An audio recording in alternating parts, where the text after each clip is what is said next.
polio. So if you scroll to the bottom, you see where all of our faces are. You'll see share screen. Oh, yep. Okay. Yep. It's in green.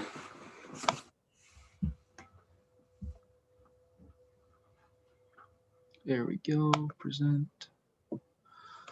Awesome. So let's get it here. Alrighty, so my name is Connor Swanson, and I'm a freshman this year at USD, nursing major. And if you want to contact me at all about anything, there's my email up there. But the little presentation I'll be giving today is about anti-vaccination and the sociological problems that come along with it. So throughout this presentation, we'll talk about, again, the problems and the importance of vaccines. And there will be multiple sources that show how effective they are and how important it is that you do get vaccinated, and also how people who don't believe they vaccinated and they have different backgrounds and different beliefs than other people, but that's all okay. So to introduce what vaccines are, so what they pretty much do is they take a little bit of what it is. So say an example for the flu, they take a little bit of the flu, and they put it in your system so that your immune system gives a little response. And this thing is called antigens, the particular organism that does this, according to the CDC.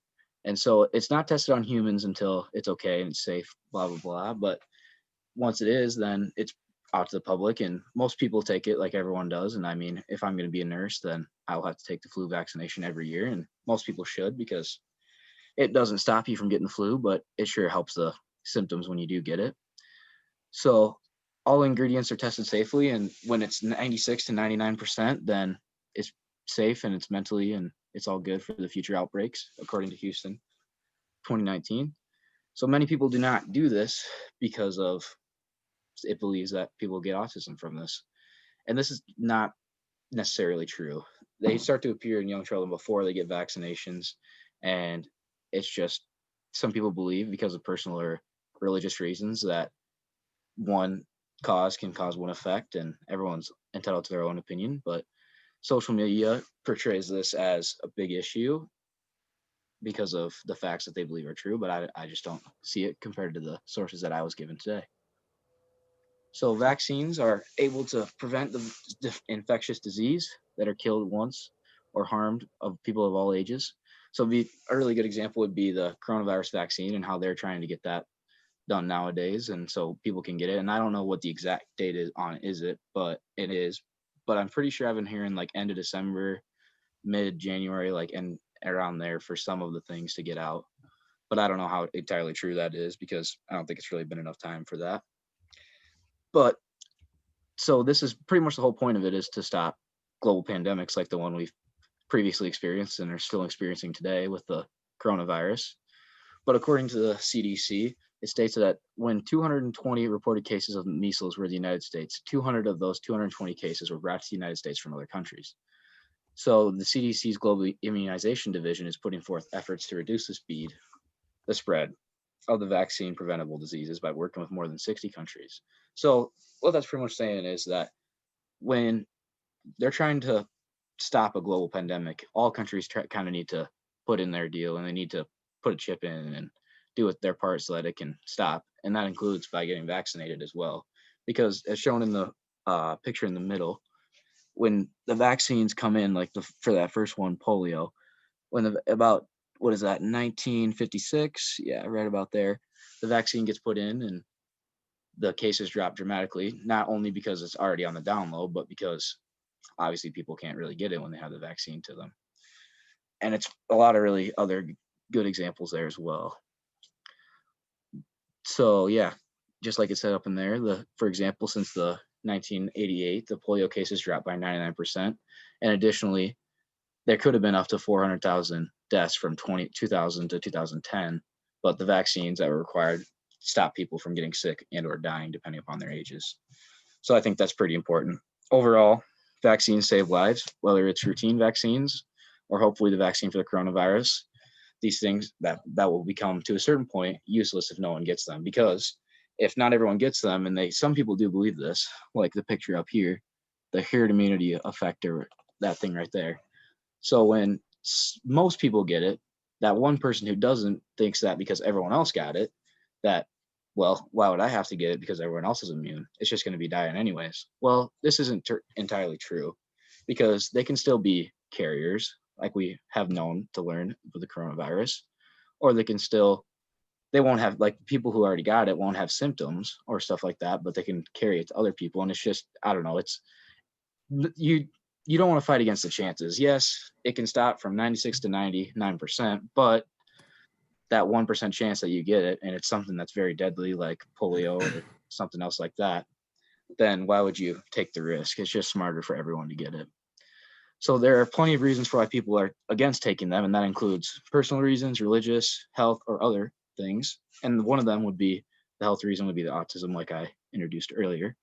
So the facts state that despite opinions to the contrary, if more people take the vaccines, the better it works in general. And so, as the CDC stated, the United States is working with other countries to not only make more vaccines, but to fight against the people who portray vaccines negatively through the media, just like many other things in the United States. So, in conclusion, take the vaccines to help save the lives of you and your peers. That's about all I have today.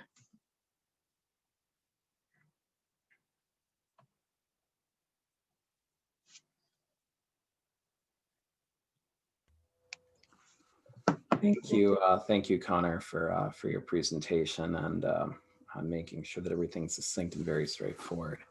Our next presentation will be by Emily Washington. And something that I did forget to mention is please do, of course, for everyone here, note we've got a couple of later IVs. Please do make sure to introduce yourself at the start of your presentation. Here, let me help. There we go. Hi, I'm Emily Washington.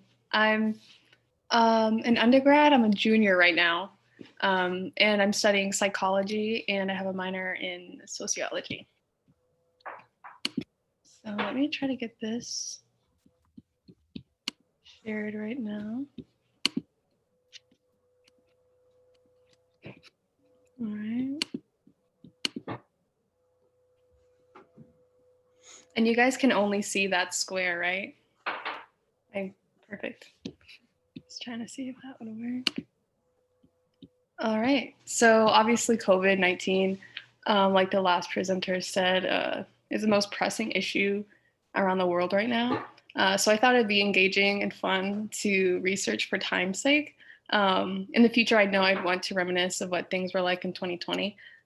So I decided to base my research on how different groups perceive and cope with stress, especially those with pre-existing conditions, who have more to worry about than others due to their greater susceptibility to the virus.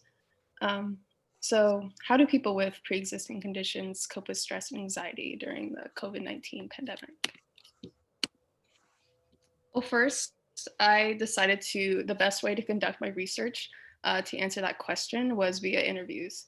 I believe to truly understand where someone is coming from and how they actually feel, you have to hear their voice. Even better, see their body and their body language, but obviously COVID-19 phone interviews were the next safest thing. I did have a few limitations in this study, mostly due to only having 11 participants to analyze and the fact that they were mostly homogeneous. But I do believe, though, that the personal interviews told an important story either way because the focus was on human behavior. So with only 11 people, the data could be biased. For example, 9 out of the 11 were under 25 years old, and the last 2 were only around the 40s area. So age is an important factor when it comes to COVID-19, obviously, because it has a tighter grip on older folks. Another maybe biased thing, I also had a domination of women. As you can see, 55% were women in my study, with only 3 men, but I was also glad to see some non-binary representation in my data, mainly because there's not a lot of data on those people either way. For background's sake, all of my participants had some level of college education and were all either working class or middle class or in between there. And because of the focus on pre-existing conditions, I initially thought I would have trouble having people disclose that to me, just because It seems a really private or personal matter, and I knew all of my participants in one way or another, but it didn't prove as difficult as I thought, because 7 out of the 11 reported of having some sort of pre-existing condition. Out of those 7, 5 were physical pre-existing conditions, and the rest were mental conditions, with some overlap between those.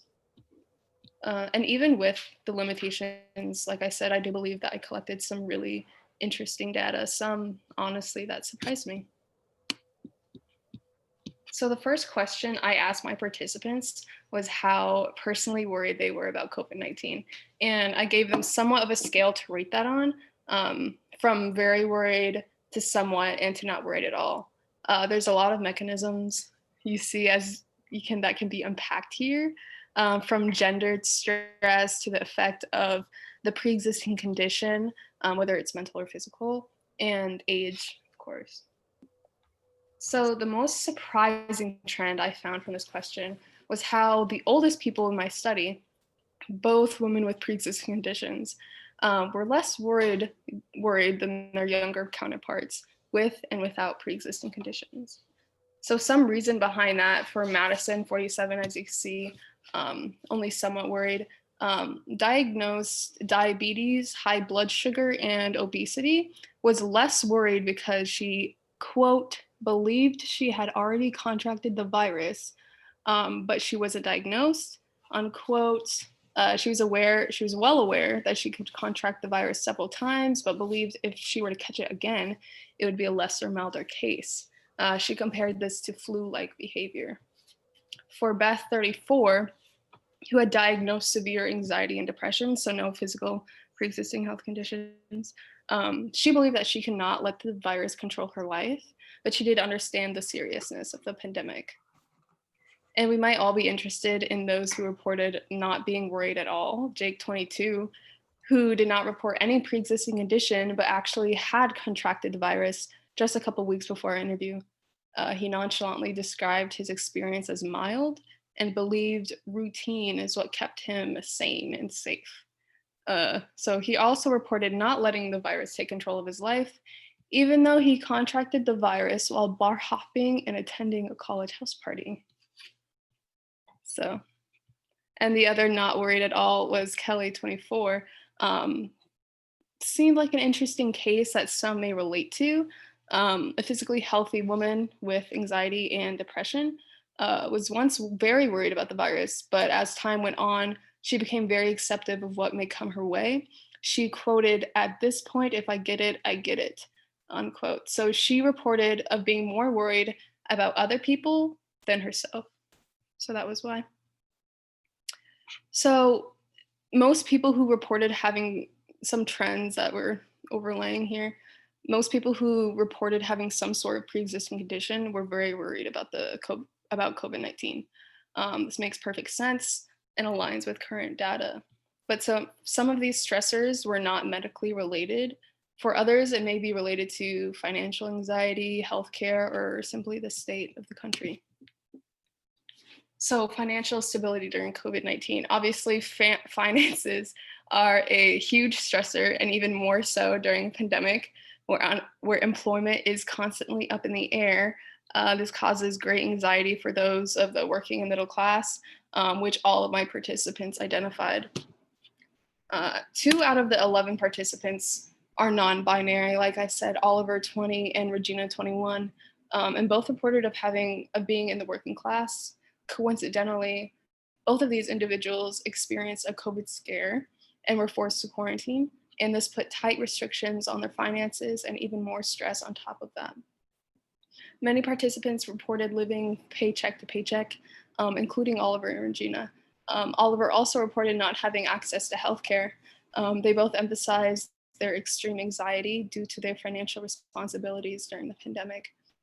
So for transgender people, this time may be of extreme stress and anxiety, and I believe it should be seriously reflected in public health policy, just because of the things that is currently going on for their experience. Like they have less access to healthcare, they have a high risk of economic instability and poverty and homelessness, and because their employers can discriminate against them in some states legally, that's also a lower step. And because of the higher risk of having low support systems, maybe unsupportive family members or friends, or the public at large. And I thought one specific case was worth delving into. Lindsay, a 23-year-old woman, diagnosed with Wegener's disease, epilepsy, arthritis, and anxiety. Obviously, this would put her at a serious risk for COVID-19 exposure. As a public middle school teacher, she is, quote, painfully aware of her situation. She describes her routine as going straight from work to home and Zooming as much as her district allows. She reported with mediocre leadership on the school board. She feels unheard, uncared for, and highly at risk. Without a mask mandate in South Dakota, it puts her already at a greater risk, plus being exposed to hundreds of middle school children does not put the best effect on health mentally and physically. And about this Wegener's disease, it's super rare and intense. It's previously called Wegener's disease. I think it's better to call that than granulomatosis with polyangiitis. Her immune system Lindsay's is constantly being attacked, basically. In 1970, a little background behind Wegener's disease. This disease actually killed half of all patients within 5 months of their diagnosis. So it's a pretty extreme autoimmune disorder. Thankfully today, with medicine has grown, Lindsay must take regular immunosuppressants, even through scares with COVID-19. One area I wanted to cover my research was the concept of fatalism and short-termism, which is related to perceived control and time. During this weird pandemic, I thought being diagnosed with COVID and the concept of control were all related somehow. I asked this question toward the end of our interviews, and their answers were the most split out of all the questions. So would you consider yourself to be in control of your health or in control of the outcomes in your life? Most people, 5 out of the 11, reported they felt somewhat in control, but acknowledged that anything could happen and take the control from out of their hands.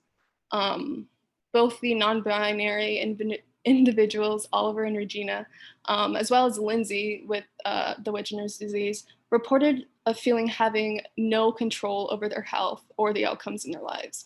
Oliver and Regina's reasons blamed the leadership and incapability of the government to control the virus, with still being forced to exposure with work and school. It was as if they had no choice. For Lindsay, it was about the same. With pre-existing conditions as a middle school teacher, she felt because of her condition and her job's leadership, she felt as if she had no say of what her life could be. She was forced to comply and put herself at risk. For the 3 reporting as they felt in control, Madison, the oldest individual in my study with diabetes, Kelly 24 and Allison 20, trends that appeared were they took charge of their health, but could control their environment and therefore their lives. And I related short-termism to the most to Jake, 22, who contracted the virus while on a night out. Basically because he did not allow the virus to control his daily life and continued as if the pandemic was in another world. Basically, he prioritized fun and enjoyment over his long-term health, especially after testing positive for COVID-19. So every participant in the study reported of having more stress during the pandemic, whether that was medically related, financially, or simply due to social empathy. The pandemic has brought unprecedented effects in every culture and community, but it is in fact that stress is not equally distributed in the population. Some groups experience more than others and some less. What I found was that people are doing their best to keep afloat in a situation none of us have control over.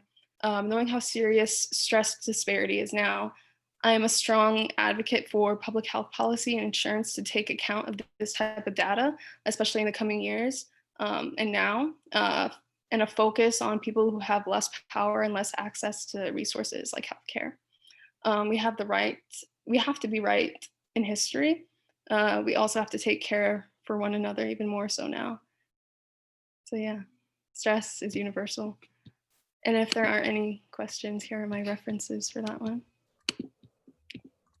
Thank you.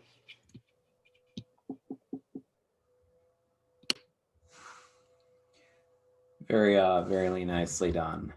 We will hold questions until we've gotten through everything. So apologies to folks that might take a little bit, but I promise we'll get there, and we'll certainly have a host of unique things to address.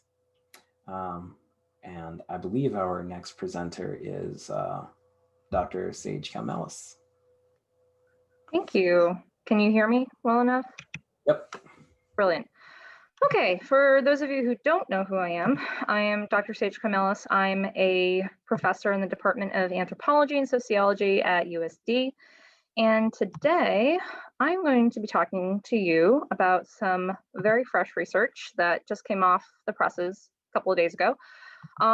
So for the sake of context, I'm an anthropologist, but my background is varied. I've been an archaeologist. I'm a biological anthropologist that specializes in bioarchaeology, paleoepidemiology, paleopathology, all of those things collectively.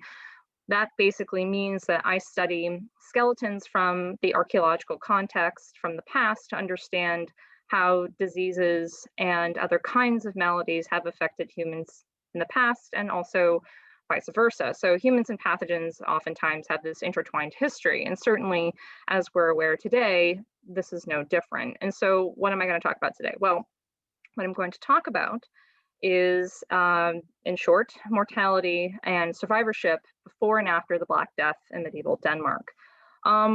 I really wanted to focus on this today because I think for those of us who've paid a lot of attention to the news, you've probably seen a lot of headlines that kind of look something like this.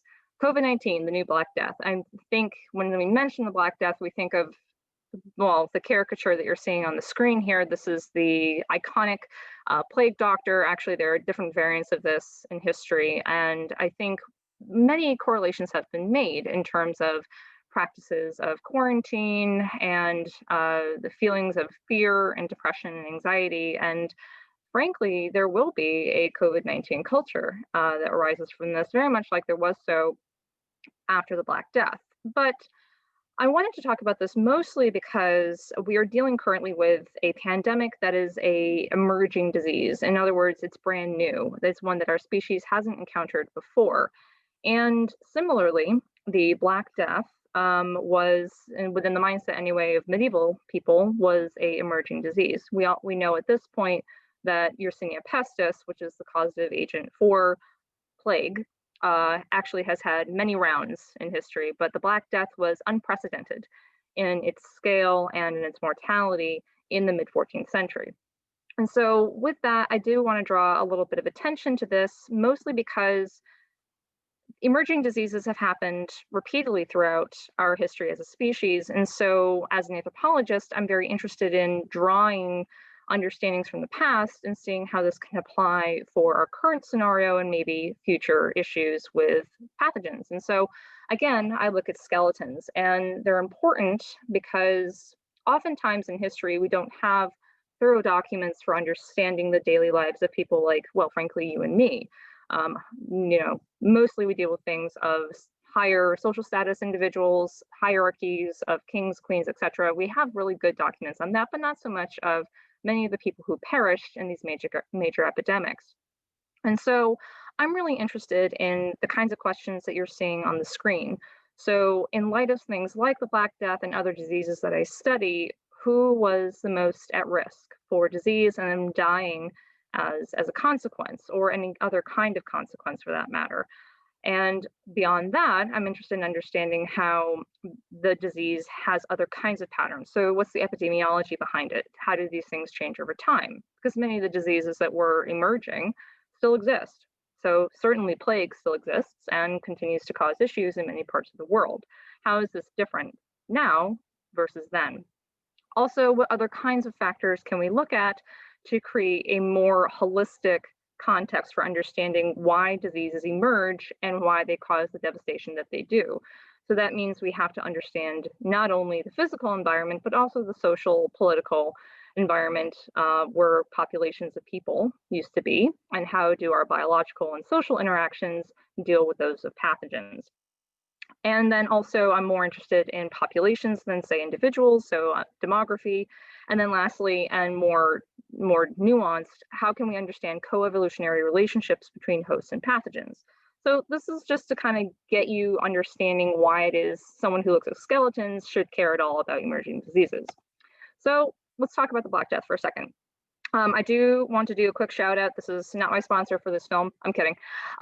There's a company called Giant Microbes that exists that has these really cute plushies of diseases. And this is the Yersinia pestis bacteria that is, yeah, you can find that one. You can find any number of viruses and bacteria on there, including COVID-19. But I like to include that there because I think they're cute. But what is Black Death? Black Death is actually caused by a bacteria called Yersinia pestis. It's existed for several hundreds of thousands of years and actually had caused 3 major pandemics around the world. But the one that we normally think about is the one that occurred in the mid-14th century called the Black Death. And what you're seeing on the screen here is a map that indicates, according to some individuals, how the Black Death would have passed through Europe and some of these successive waves from 1346 to 1353, respectively. Now, this became such a monumental event in history books because of how brutally it affects people in terms of its symptoms, but also how quickly it killed and how many. So according to most historians, it killed nearly 30 to 60% of living populations. Now, this number is up for debate, mostly because we don't just have good records of it. And what we certainly know about it is that there were major social and economic changes that occurred after the fact. And I'll get into some of those in a few minutes.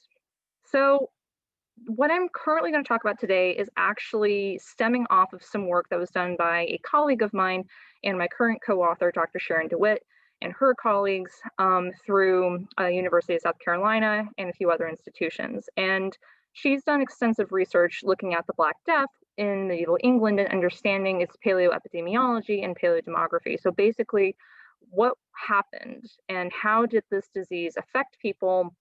Did it affect men more so than women, young people more so than old people, people who showed pre-existing conditions from malnutrition and other kinds of diseases, et cetera, et cetera. And what DeWitt and others have basically found from their collective research is that the Black Death actually had, it was, as many people tend to believe, that it was just killing people left and right. As it turns out, that's not the case. It turns out that the Black Death was selective, meaning that it did kill people very much like normal mortality does. If you happen to be more sick or more frail, so to speak, you're more likely to die.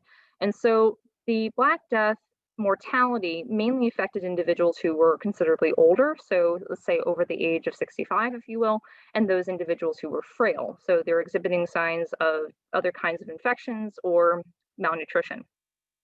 And then what was really interesting about some of the research was that according to some of the data that Dr. DeWitt has worked with, it looks like if you look at longitudinal trends prior to the mid-14th century and then after the fact, it looks like health was actually declining prior to the Black Death, which may have lent to its severity, but then after the fact, health bounced back. And so what I'm offering you on the screen here is some of the data that Dr. DeWitt has shared with me. Actually, she shared quite a lot with me, so I'm willing to give her the credit where credit is due.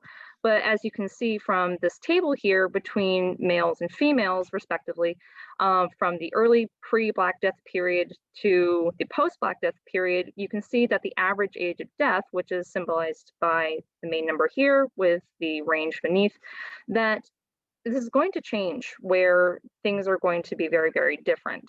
In terms of like how things are up and then down and then up again. What she did find from other kinds of research is that people were more likely to be showing signs of stress prior to the Black Death than say after the fact, but this is a lot to unpack. So what she also found too was looking at survival functions. So basically what you're seeing on the screen here are male and female survival functions. What tends to happen is we're looking at age at the bottom here. And so let's say everyone is actually in the living population. Over time, they will exit out, and that's what creates these curves. And what she's generally found is that the Black Death period, which is the gray, the black line here is the pre-Black Death period, and the red is the post-Black Death period. Males and females both seem to do better in terms of their ability to survive after the fact, more so than before the Black Death. And so what I was really interested in understanding is that, are these trends that are unique to England? So this is something that has been studied quite thoroughly within the British Isles, but not so much outside of it. And so I am collaborating with Dr. DeWitt, and so what I'm showing you today are the results of these studies, but they're guided by these central questions. First, was Black Death mortality similar in Denmark as it was in England, or is England somehow the special exception to the rule? Or maybe Denmark is? And if this is, why might this be? And are there any other kinds of post-epidemic consequences that we can see from the skeletal record? Second, were there discernible differences between adult men and women? So I say adult men and women, generally speaking, for a number of practical reasons regarding how we can estimate biological sex from skeletons. If you have questions about that, I'm more than happy to talk about it. And then lastly, what I was really interested in is understanding how was childhood mortality affected by the Black Death, and can we discern this from changes in birth rates or fertility? And so one thing I will mention too, when it comes down to skeletons, because there's a lot to unpack regarding that, is that ultimately everyone we're dealing with is dead. So they're not exactly healthy. But what we do care about are understanding what can we tell in terms of their survivalship. So what was their age at death respective to, say, that of their cohort.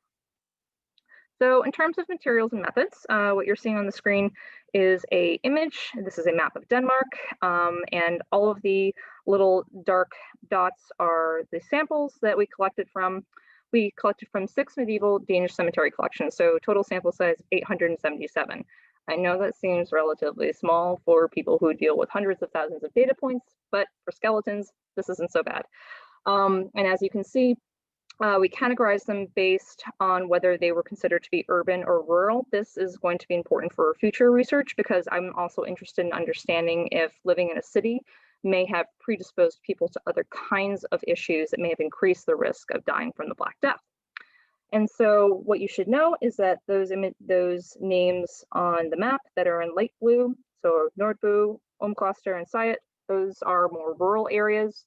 So traditional farming communities that probably didn't go to cities so much. And then there are those that are in the dark blue that represent some of the major urban centers of medieval Denmark. Other kinds of materials and methods that I used. So for my osteological analysis, so what could I tell from human remains, which this is just one of those images on the screen here from one of the labs that I worked at. This individual had a lot of postmortem damage. So what you can see here is that we oftentimes deal with remains that are not 100% perfect. So we have to account for errors that deal with that. But I can also tell that this individual had lived with some arthritis of the hip based on the proximal femur and hip area here. So what I looked at for skeletons was approximately how old are they based on development and other kinds of degenerative changes like this, and also what was their biological sex. And so to return to that topic, generally we're limited with skeletons of estimating hypermasculine features or hyperfeminine features. And this is something that I'm really interested in delving more into. Other information too for chronological dating. So how can we tell if this burial is from before or after the Black Death, is based on arm burial position. So how a person's arms were laid respective to their body in the grave. And as you can see at the bottom of the screen, this is an image of that. So individuals who were buried in position A tended to be like early pre-Black Death period. So just after the Viking Age, up to about 1250 AD. And then arm position B, this is mainly the big chunk of time that encapsulates the Black Death period. So peaking in 1350, where we're having towards the end of the Black Death in Denmark, and then a little bit after the fact. And then armed positions C and D, this is mainly the late medieval period, early modern period. So not so much Black Death problem, or Black Death mortality rather. And in terms of statistics, I employed Kaplan-Meier and Cox regression analyses, so the survival curves that you saw earlier, to estimate when individuals were leaving the living population into the dead one, estimating rates of which mortality is happening, so how quickly are people dying versus, say, how long are they surviving. And I also used a few other kinds of statistics that I'll talk about in a few minutes. In terms of the results, there's a lot to unpack for results, so I'm just going to give you the cliff notes. One thing that's important to know when you're dealing with cemetery samples, so people who are inherently dead, is that oftentimes there are biases that we can encounter. So oftentimes when we see a high collection of individuals like you're seeing here, this histogram is the age of death distribution from the pre-Black Death, Black Death period, and post-Black Death.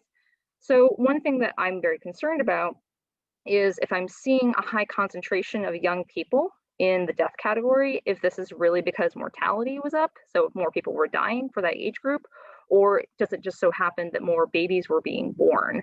And so this can be problematic if you happen to have a stable mortality rate, but then increased fertility rate. It'll appear as if there are more dead children. And so one way to discern this is to use something called a fertility proxy, which I employed, where you take the total number of individuals in your samples and you divide everyone who's over the age of 30 by the number of individuals who are under the age of 5, and then you calculate this ratio and their 95% confidence interval. What you basically need to know from this is that across the various periods, there's considerable overlap. So it doesn't appear that birth rates were actually varying substantially. So in other words, all of the results that I'll talk about are actually reflective of mortality rather than an artifact of increased fertility. And so that being said, what I thought was interesting about the age of death distribution is that generally speaking, we see high infant juvenile mortality, and then it starts to creep back up into those major fertile years for both sexes, and then it's considerably lower once you get into the higher age brackets, except for the fact that the post-Black Death period seems to be slightly higher. So getting a sense of the general data, we went on to do survival analyses. So what you're seeing on the screen here are two different depictions of looking at the total number of individuals per period. So in this image where it says P equals 0.19, that's just the P value, trying to see how significantly different are the different curves from each other. I thought this was pretty interesting because this is not, for those people who really hold true and fast to p-values, this is not super significant.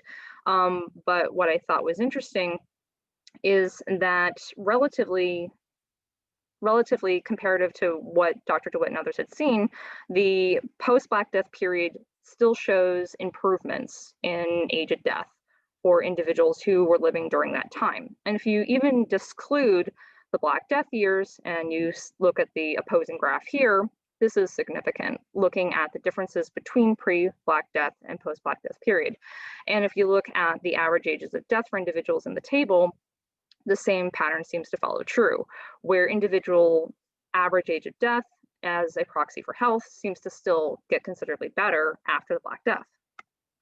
Looking at females and males based on skeletal morphologies, very much like Dr. DeWitt's findings, it also appears to be that generally, not significantly so, but generally speaking, there is a pattern where for females and for males, health will improve slightly after the Black Death period. What I thought was interesting here is very much like one of her publications doing the same analyses, male survivorship seems to have more of a benefit after the Black Death, which may imply a number of things, including that maybe males had greater access to some of those resources, or that maybe females had a higher burden of stress that impacts their longevity. There are a number of factors to look into, but that requires additional analyses. And then lastly, and this was extremely interesting to me, and we will do so much more with this, is childhood survival, where comparatively to adults, childhood survivorship seems to be the biggest gap, where children after the Black Death seem to do considerably better than, say, children prior to the Black Death. And this was really affirming based on the kinds of analyses and the kinds of research that both Dr. DeWitt and I had done in preparation for this paper, because it seems that the Black Death had some major effects on health before and afterwards. So what you're seeing on the screen is an image I've used several times in my lectures, where if you look at the general population of the world here, and as you can see from about 100 AD, you see this continued rise in population. This is because in Europe especially, we have increased urbanization and fertility. So more people are being born on average. And then suddenly you have this event, the Black Death, which really tanks population. And then it has this gradual recovery. And then the Industrial Revolution led to this unprecedented population growth. This is the general story that we've been told. But what I find interesting is that there's clearly a tie between these trends prior and after the Black Death, and it has, to me, a lot to do with children. But let's talk about that in a little more detail. So what causes the declines for health before the Black Death, and why does it affect children, maybe? So there happens to be this climatic phenomenon that happened prior to the Black Death called the medieval warming period, where across most of the world, there's seemingly this increased climatic warming. It happened to be quite stable. And with this, particularly in northern parts of Europe, this widened their ability to farm in places they hadn't previously. So this meant more yields, so more crops. And if you have more crops and more stable food income, rather, then that gives you more likelihood to have more babies, more healthy babies, rather. And so that meant population growth, substantial population growth.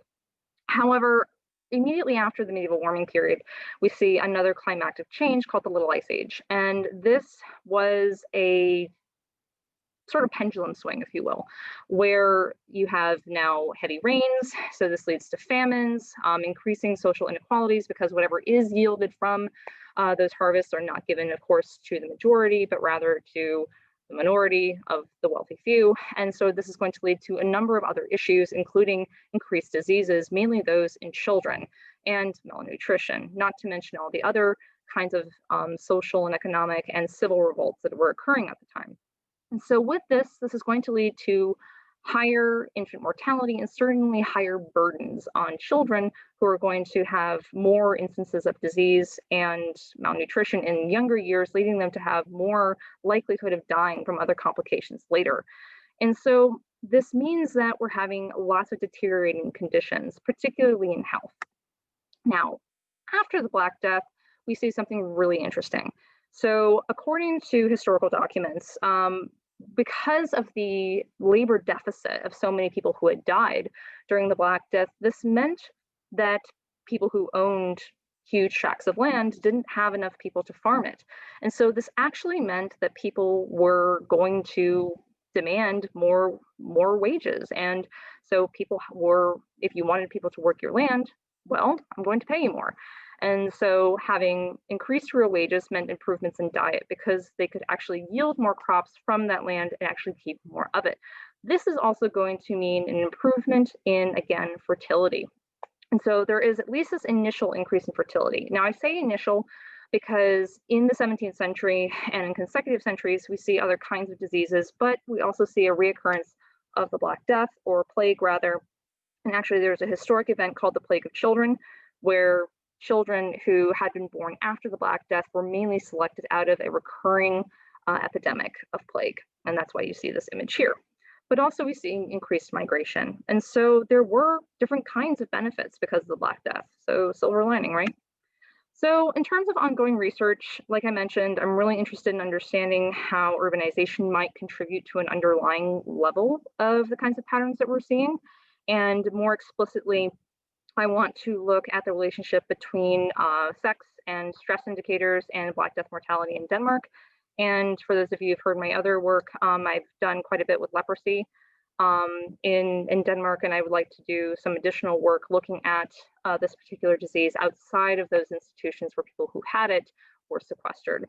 And so in conclusions, I'd like to hit this home that emerging and re-emerging diseases are have been and will continue to be our greatest challenge, and that there's a great deal that we can learn about them from the archaeological record. And just so you know, bubonic plague is not just a thing of the past. We have to still consider it. And then lastly, if you're fascinated with diseases, let that guide your knowledge and help others. So with that, I'm going to stop talking.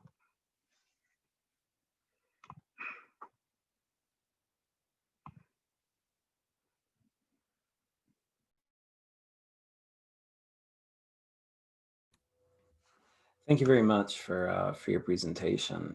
Very, very interesting. I certainly have a question from it already. Just super interesting. So we're gonna move forward to our last presentation of the day. That'll be Derek and Brandy. I'm assuming you're presenting jointly in the same location. Yes, got it. Yep.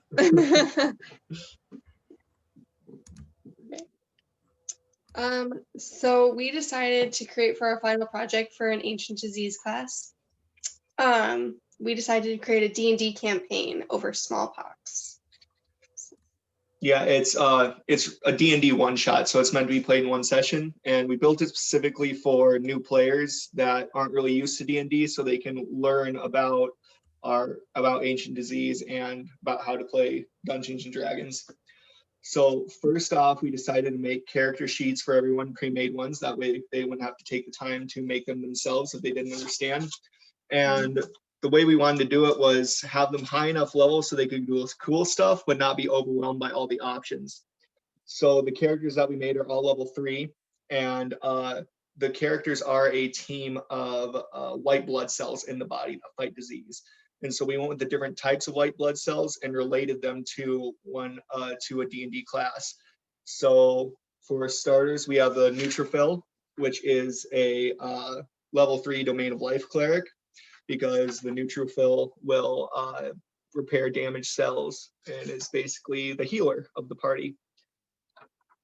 Then up next, we have the lymphocyte, and they create antibodies and stuff. So we thought, oh, that'd be a wizard. So that's a level 3 evoker wizard right there. Next up is the macrophage, and that is the biggest white blood cell that engulfs things. So we thought that'd be perfect for a berserker barbarian.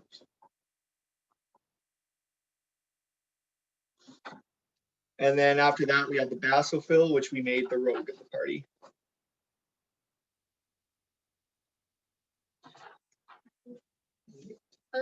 And so then I can share the screen. We also created like a little DM guide. Let me see here. Oh, I don't know if I'm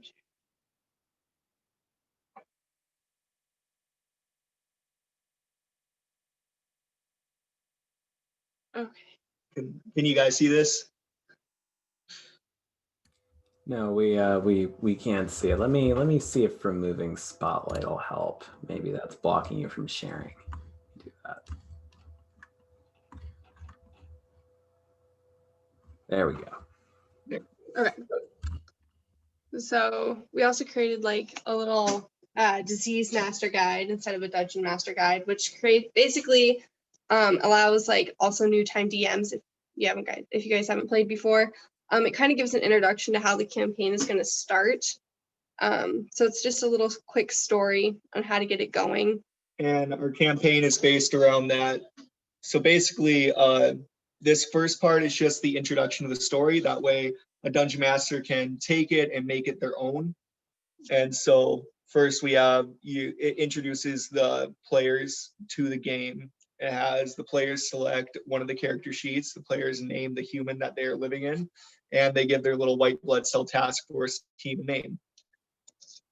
Next, we have a little introduction by, they're basically represented as a team. They're given a mission to go check out because the captain of the white blood cells thinks that there's canker sores going on in the mouth, so they need to go handle that. And then you see when they get up there, we have DC saving throw checks for perception to see if they notice like little viruses moving in the mouth. And then when they go into the mouth, they find some other like dead white blood cells and then they see all these lesions and stuff inside the mouth, which they think are canker sores, but after they burst, they see viruses come out, and that ensues with a little battle between those viruses. And that's when they find out that it's actually smallpox that they're dealing with, because smallpox appears as lesions in the mouth, which burst and then release more viruses into the body. Mhm. So, and then furthermore, down the campaign guide, so it just kind of gives out a layout, like if you're kind of lost with your group on how to keep going, there's just a little information guide right there. And then we have the battles and cures. So we picked smallpox because it was a disease that affected more than one body system. So it'll affect like the respiratory system, the nervous system, and the circulatory system. So we also decided to make it more relative to smallpox. We created a cure section on the DM scroll, which let's see if I can stop sharing.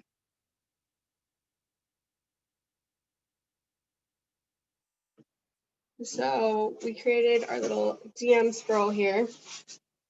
Which is basically the Dungeon Master screen. Yeah, and it's only for the DM. So right here we have a little cure section.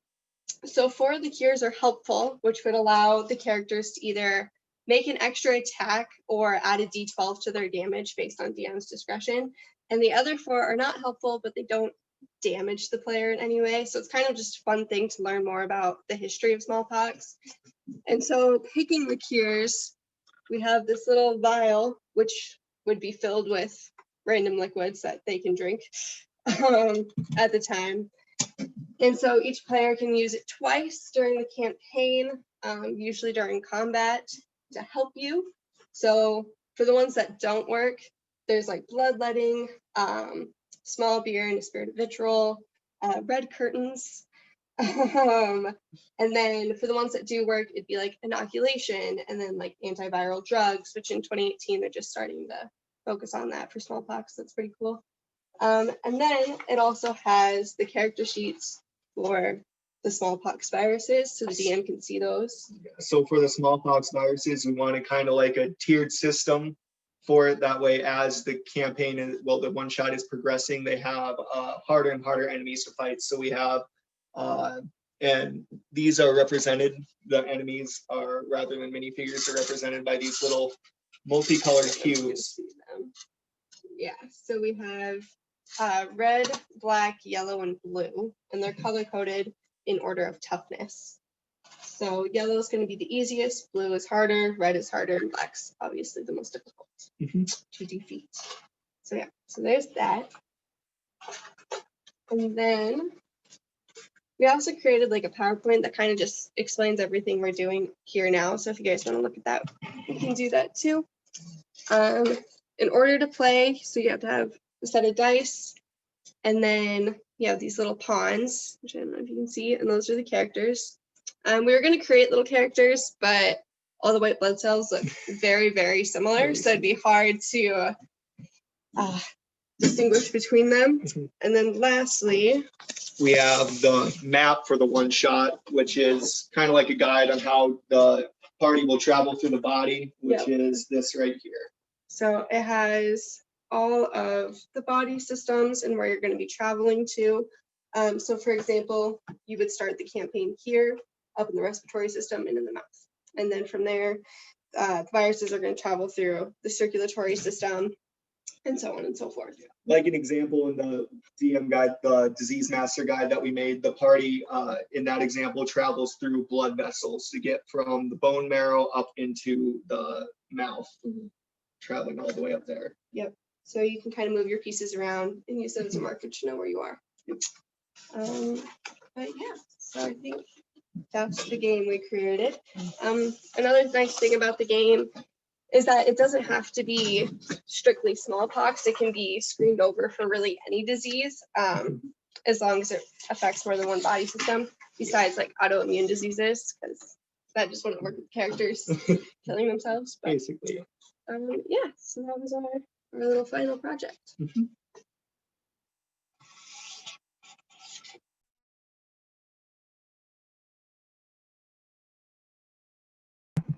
I'm so proud of you.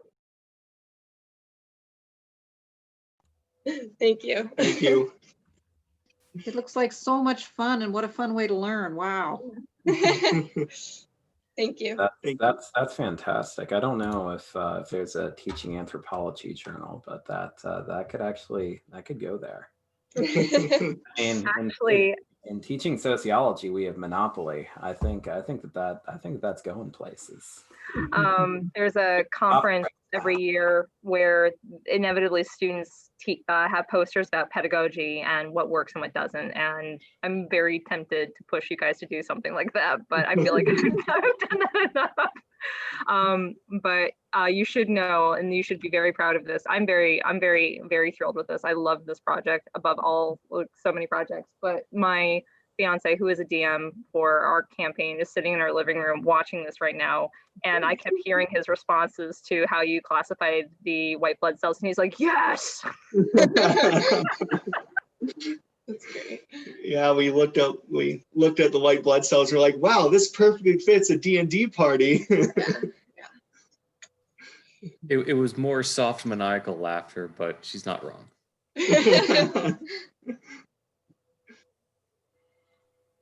Yeah, really, really great stuff. So I see once again we've lost a couple of people. I feel like in the future I'll need to underline further that you have to wait until we're done with Q&A, but that's all right. That means that we get to give Derek and Brandy and Sage more attention. So here we go. So any questions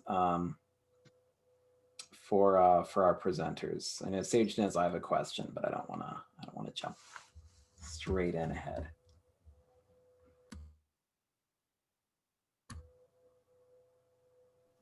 I plead the fifth.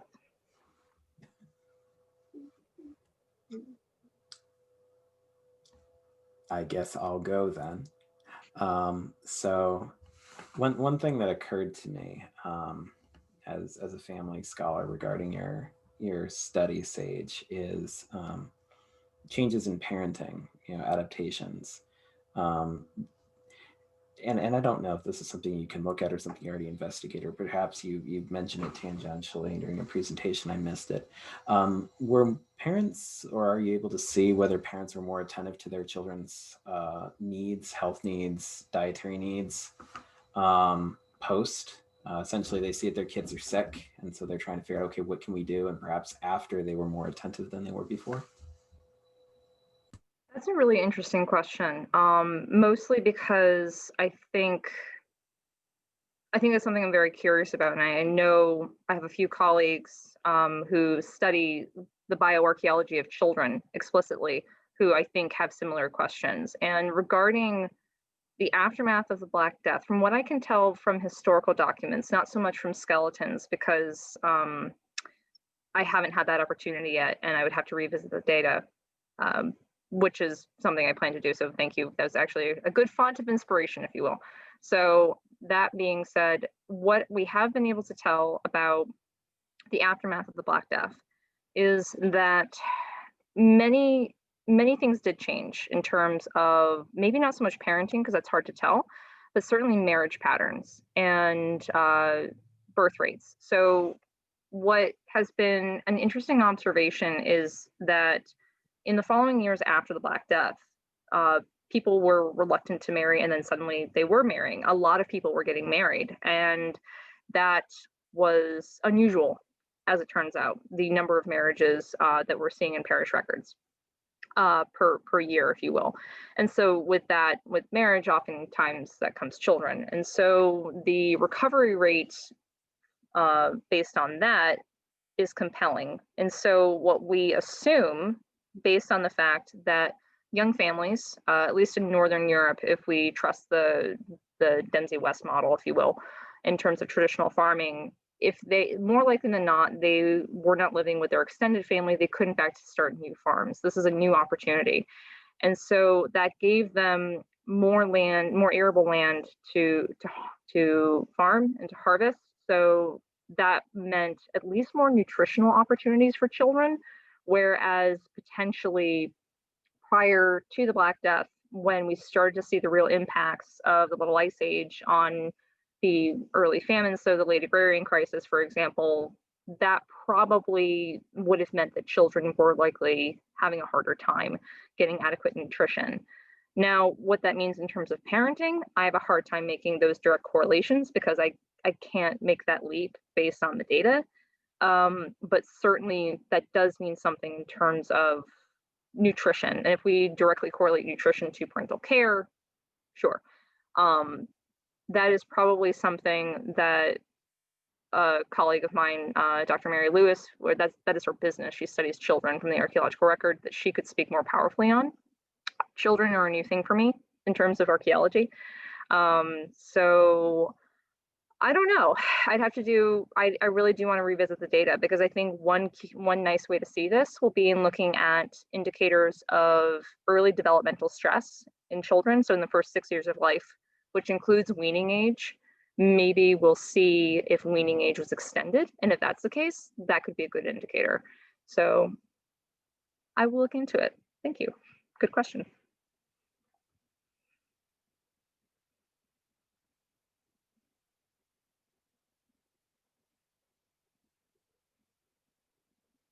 I have a question for Derek and Brandy.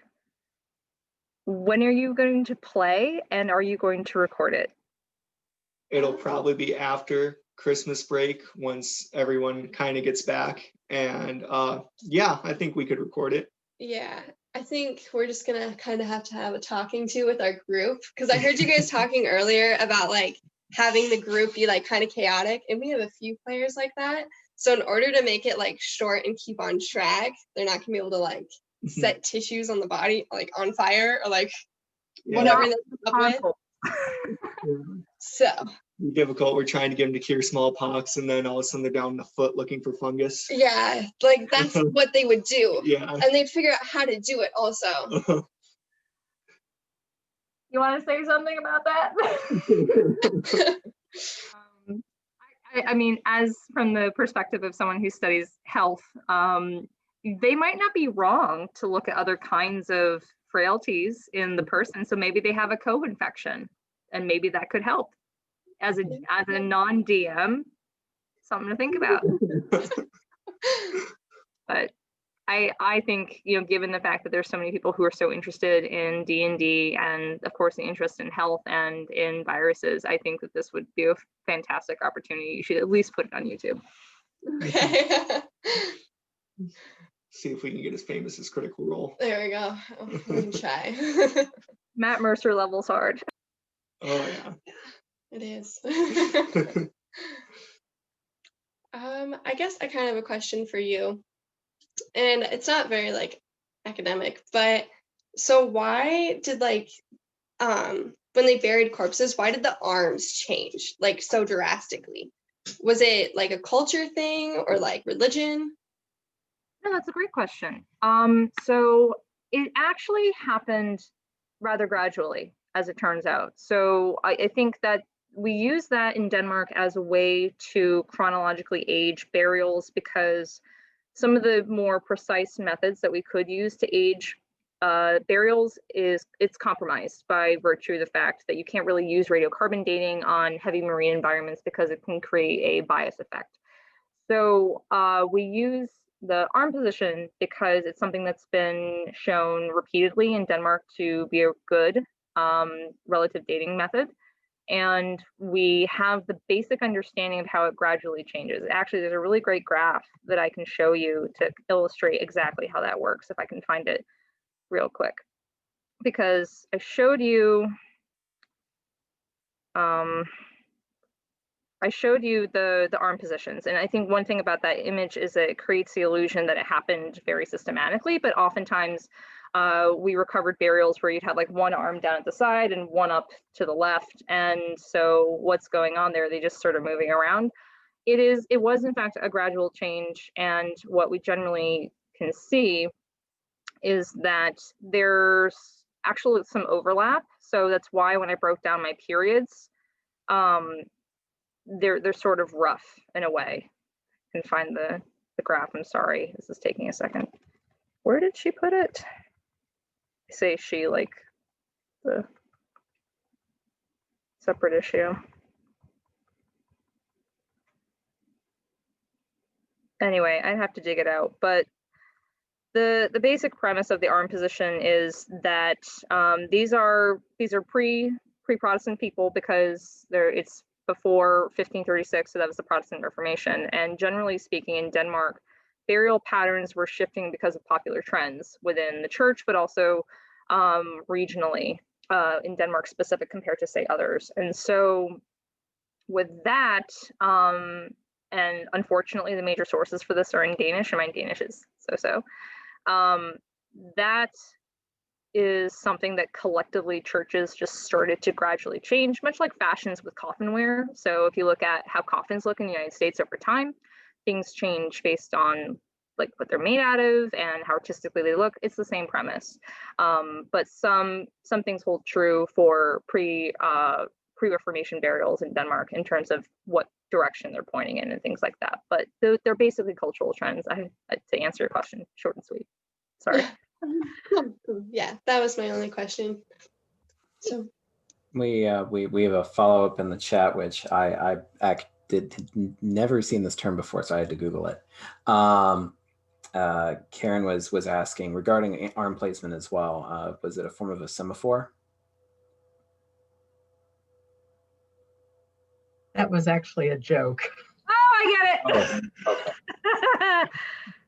I wasn't clear. I saw it there. I've been trying to do my job as MC here to make sure I read all questions. No, I also looked it up. But what does that mean? And then I saw flag signaling, because when I think signaling in the archaeological record, I'm like signaling theory, like, oh, I'm trying to signal something. No, I don't think so. Does nobody do semaphore anymore? I guess not. I've seen it, I've just never heard the term.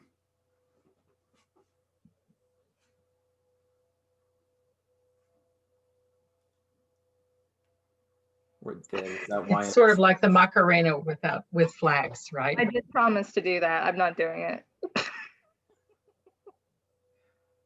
broken promises? Oh, I'll have to make a note of that. sure. Put that in my evals. Yeah. Did not do Macarena. Remember that, Karen, when it comes up. Got to be in the file. Cheryl, John, since you're here, Max, any questions? My question was definitely answered when we asked when you guys were going to play the D&D game. yeah, hopefully it'll be soon. So See how it goes. Mhm.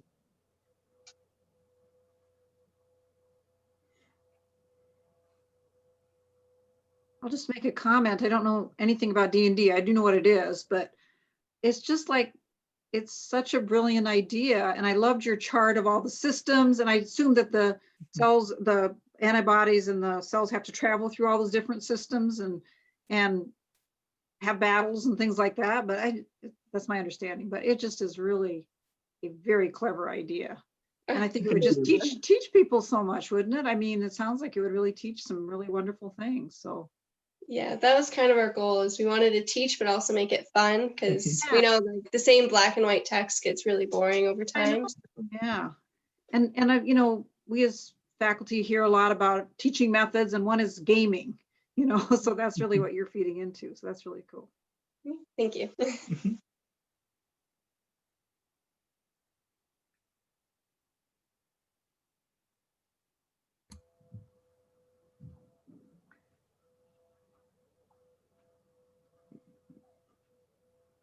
I'm just so happy. That's all. I'm really happy because this is the first time I ever used an essay in a class before, and this was an enormous success. Oh, nice. Thank you. Nice. You guys were my guinea pigs, so this was an enormous success, and I'm thrilled. I can only hope that future students are at your level. So Yeah, it was a really good idea. It was kind of a break, because like the rest of my classes are like write a paper, take a test, and it just gets really boring over time. So the essay was really fun, actually. It was kind of a stress reliever. So Sage, was this an assignment from your class? Yeah, it was their final project. Oh, So So what was the assignment? the assignment is something called an unessay. It's been trending in a lot of bioanth circles that I'm part of. And rather than doing a term paper, they do a project called an unessay.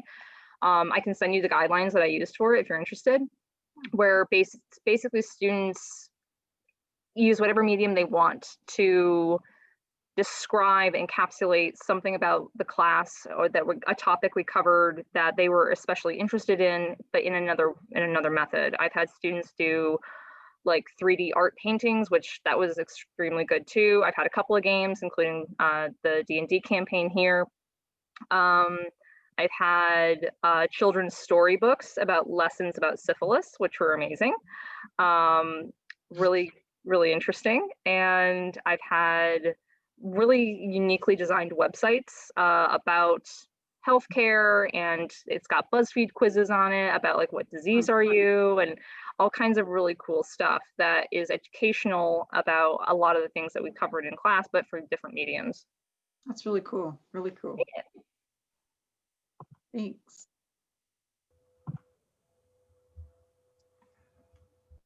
What did you just send?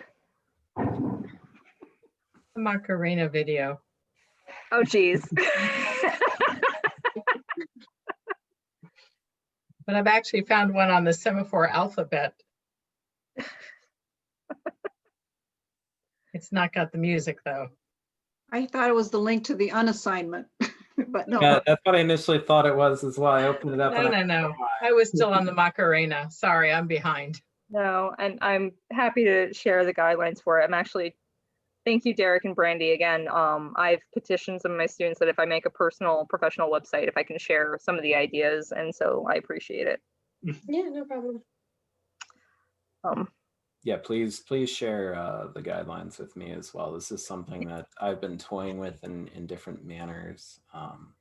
And so I'd be interested to see kind of how you put it together, because I have something in mind for a potential future course.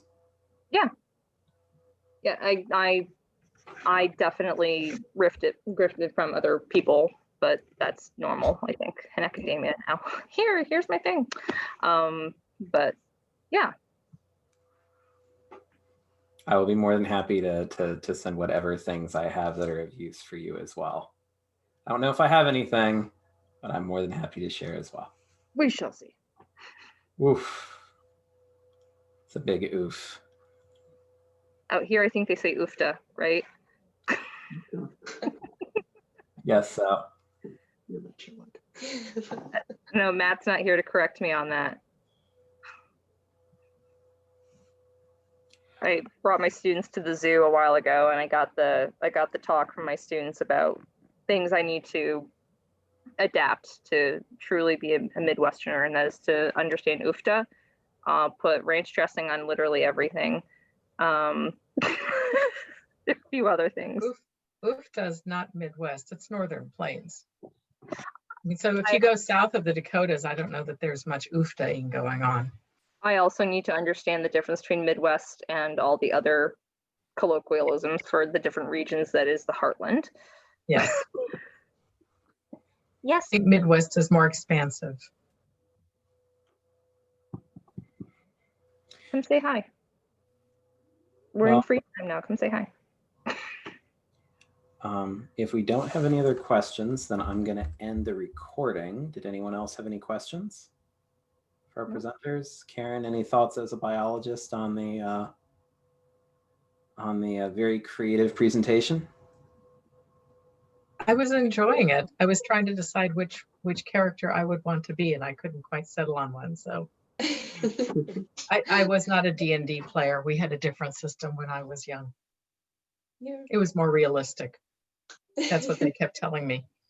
But I still have my 20-sided dice. Nice. See, then you're ready to play.